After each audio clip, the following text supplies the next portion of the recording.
بسم اللہ الرحمن الرحیم۔ السلام علیکم دوستو، آج کی ہماری ویڈیو ارطغرل غازی میں دکھائے گئے ایک کردار توتکن بے کے بارے میں ہے۔ اس کردار کے بارے میں بہت سے دوستوں کی رائے تھی کہ یہ ایک فرضی کردار ہے اور تاریخی طور پر اس کردار کی کوئی اہمیت نہیں، لیکن اس حوالے سے ہم نے تاریخ کے مطالعے سے یہ جاننے کی کوشش کی کہ ترک تاریخ میں ہمیں توتکن نام کے کس کردار کا پتہ ملتا ہے اور اس کردار کو ارطغرل غازی میں شامل کرنے کی وجہ کیا تھی۔ اس سے پہلے آپ سے درخواست ہے کہ تاریخی اور معلوماتی ویڈیوز کے لیے ہمارا چینل ضرور سبسکرائب کریں۔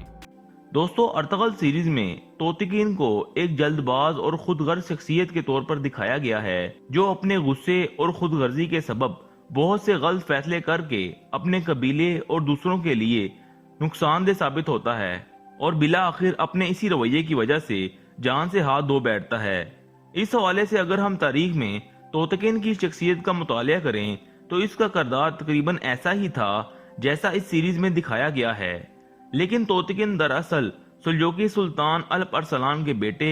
ملک شاہ کے دور حکومت میں ایک ترک فوجی کمانڈر گزرا ہے۔ سلجوقی سلطان ملک شاہ نے 1078 عیسوی میں اپنے بھائی توشش کو شام کے شہر دمشق کا نیا امیر مقرر کیا اور یہیں سے تاریخ کے اوراق پر توتکن کا نام منظر عام پر آتا ہے۔ دوستو، 1092 عیسوی میں سلجوقی سلطان ملک شاہ کی وفات کے بعد سلجوقی سلطنت میں تخت حاصل کرنے کے لیے خانہ جنگی کا آغاز ہو گیا۔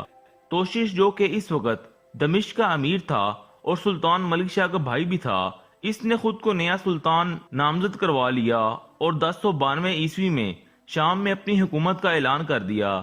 لیکن کچھ ہی عرصے بعد 1095 عیسوی میں ملک شاہ کے بیٹے نے اسے شکست دے کر قتل کروا دیا، لیکن شام میں موجود توشش کے وفادار کمانڈر توتکن نے اس کے بیٹے کو شام کا نیا سلطان نامزد کروا دیا اور سلجوکیوں کی خانہ جنگی میں توشش کے بیٹے کا ساتھ دیا۔ لیکن شام کی سلجوکی حکومت بھی توشش کے دو بیٹوں کے درمیان خانہ جنگی میں تبدیل ہو گئی اور 1104 عیسوی میں توشش کی بیٹے کی موت کے بعد توتکن نے شام کی سلجوکی حکومت پر قبضہ کر لیا اور توشش کے سب سے چھوٹے بیٹے کو جلا وطن کر کے خود کو عطا بیگ کا خطاب دیا اور دمشق کا نیا حکمران بن گیا،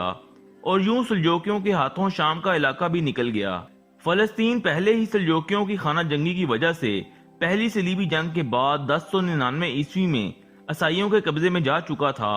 دمشق میں ایک کمزور حکمران دیکھ کر صلیبیوں نے توتکن کو کئی شکستیں دے کر شام کے بھی کئی علاقوں پر قبضہ کر لیا۔ شام میں صلیبیوں کی بڑھتی ہوئی طاقت کو دیکھ کر سلجوکی سلطان نے یروشلم کو عیسائی قبضے سے آزاد کروانے کے لیے ایک لشکر روانہ کیا، جسے توتکن نے اپنی حکومت کے لیے خطرہ سمجھا